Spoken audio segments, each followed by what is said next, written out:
Halo semuanya, welcome to my channel. Kali ini kita akan bercerita dengan judul Tergoda Janda Kakakku. Sebelumnya jangan lupa untuk di-subscribe, like dan komen.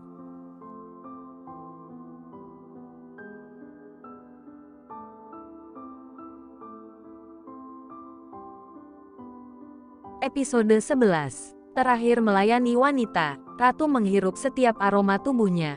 Wanita itu benar-benar terampil dalam memuaskan pasangannya.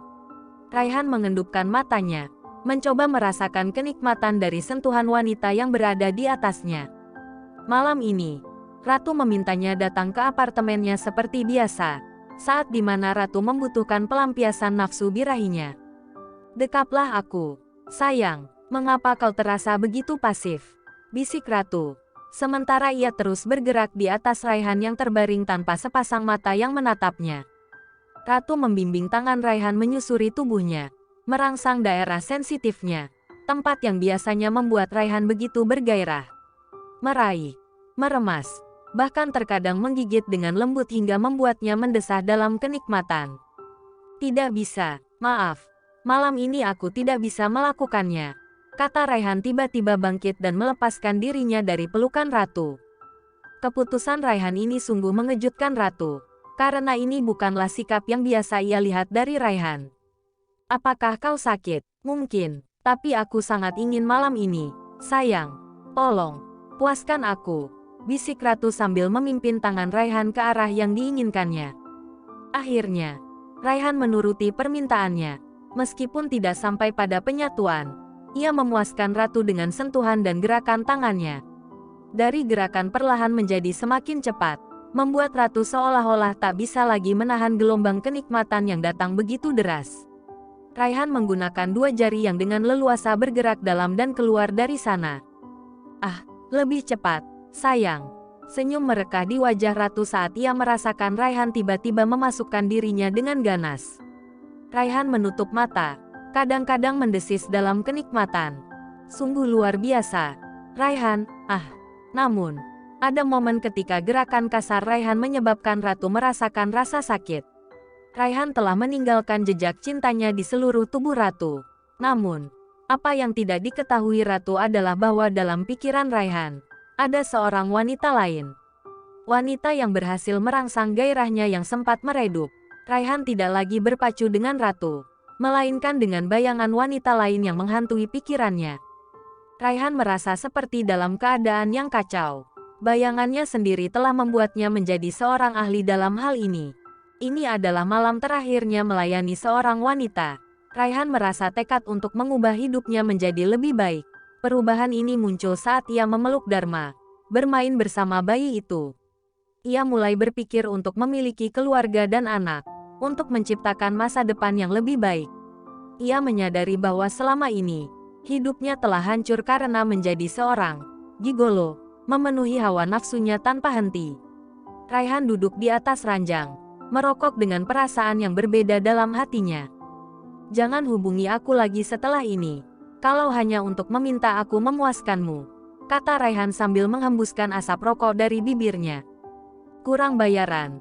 "Ya, sayang," tanya Ratu, masih terbaring dengan tubuhnya yang polos. "Aku tidak pernah kekurangan uang kok," tegas Raihan sambil tertawa. Semua wanita yang pernah dilayaninya menganggap dia melakukan ini karena dia adalah pria miskin yang membutuhkan uang. "Aku hanya ingin berubah," jawab Raihan kali ini, membuat Ratu tertawa terbahak-bahak. Bagaimana mungkin seorang gigolo seperti Raihan ingin berubah menjadi pria baik? "Aku ingin menikah, punya istri, dan anak-anak, sarapan setiap pagi bersama mereka, melihat mereka tersenyum saat aku pulang kerja," kata Raihan. "Malamnya, pasti kau akan mengguncang ranjang dengan istri," goda Ratu dengan nada berat. "Ya, itu pasti akan menyenangkan. Bercinta dengan istriku setiap hari. Aku ingin memenuhi rumah dengan tawa anak-anak kami," kata Raihan. Lalu keduanya tertawa bersama. "Kau pikir hanya kau yang ingin menikah dan memperbaiki hidup?" tanya Ratu, menghembuskan nafas kasar. Raihan masih mendengarkan wanita yang tergeletak di sampingnya. "Dulu, hidupku begitu indah.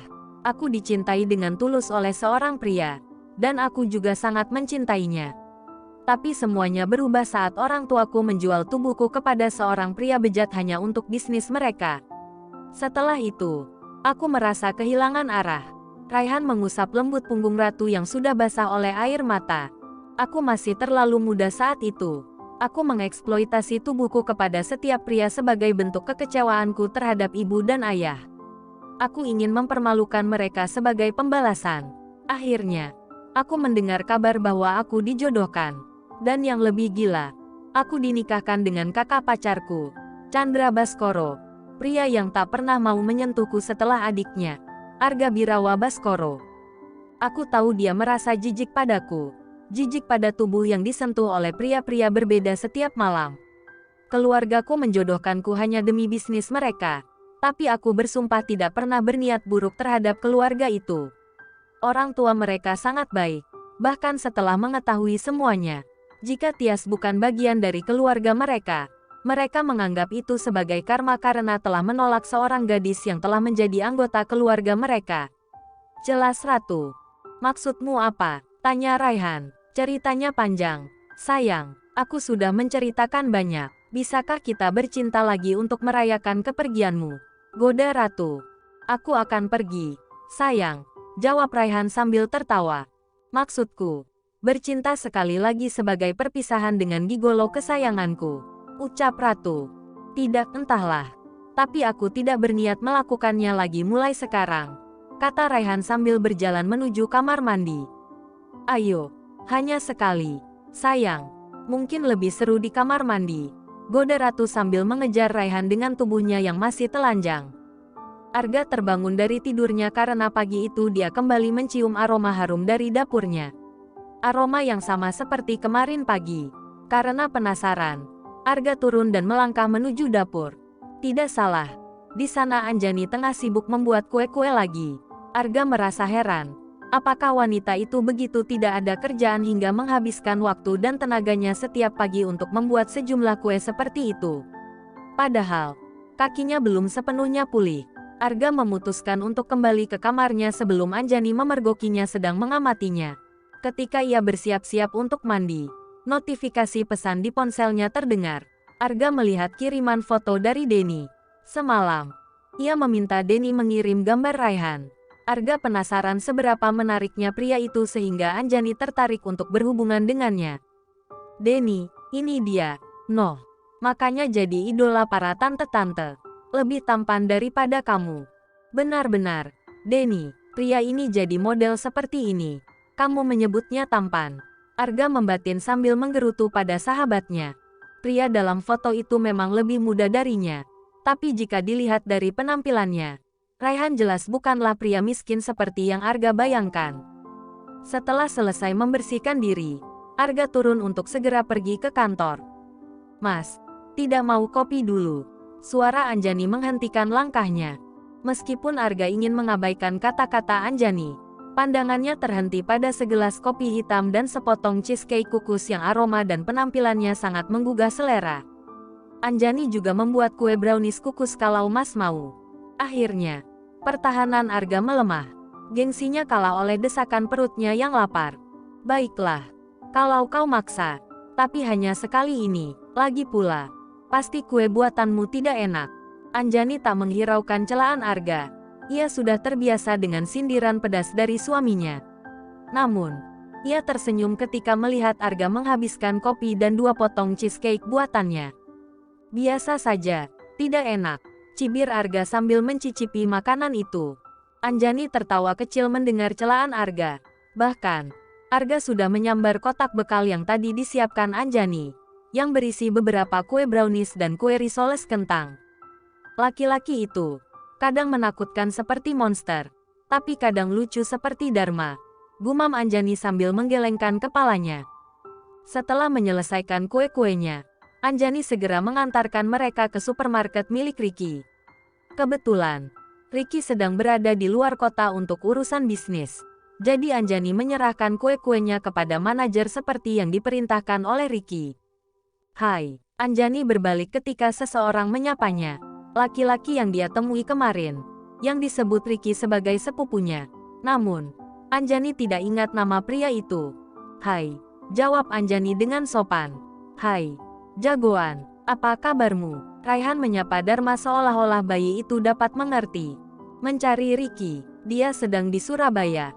Mungkin baru akan kembali besok, jelas Raihan. Ya, aku tahu, kemarin dia sudah memberitahuku, jawab Anjani. Kuenya enak. Loh, mengapa kamu tidak membuka toko roti atau kafe saja? Tanya Raihan, mencoba mendekati wanita yang telah mengalihkan perhatiannya. Bukan perkara mudah, terutama untukku. Kita lihat nanti saja. Anjani tersenyum dan berjalan pergi meninggalkan Raihan. Apa yang susah?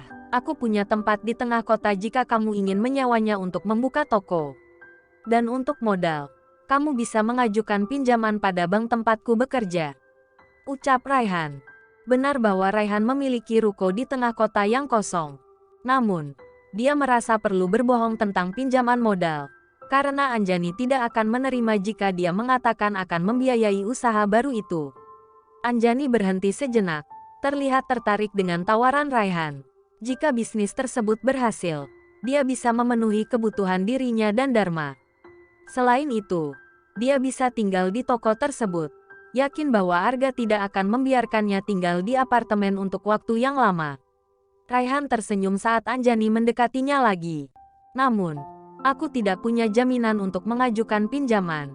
Aku tidak punya apa-apa, kata Anjani. Tapi aku percaya padamu. Mungkin itu sudah cukup, jawab Raihan. Tapi aku belum pernah mengelola bisnis sebesar ini sebelumnya. Biasanya, aku hanya menitipkan kue-kue di warung-warung kecil, tambah Anjani. Aku akan membantu. Aku cukup berpengalaman dalam urusan kafe atau toko roti, jawab Raihan. Mengapa kau mau membantu aku? Tanya Anjani. Karena aku suka padanya, ucap Raihan. Matanya menatap Dharma yang tengah tertawa melihatnya. Dharma, tanya Anjani heran. Ya, dia pria paling tampan yang pernah aku temui, goda Raihan sambil tertawa. Pulanglah sekarang. Kalian terlihat lelah. Besok kita bisa bertemu di kafe depan untuk membicarakan rencana anggaran toko barumu. Apa tidak lebih baik kita melakukannya lebih cepat? Kata Raihan. Terima kasih, Raihan. Namaku Raihan Smith. Terima kasih, Raihan. Sama-sama. Sayang, hei. Mengapa wajahmu memerah? Aku sedang berbicara pada pria tampan ini, goda Raihan. Anjani berjalan pergi dengan hati yang penuh kebahagiaan. Akhirnya, dia bisa memulai usaha sendiri yang nantinya akan membantu masa depan Dharma. Dia merasa beruntung karena ada banyak orang yang peduli padanya dan putranya.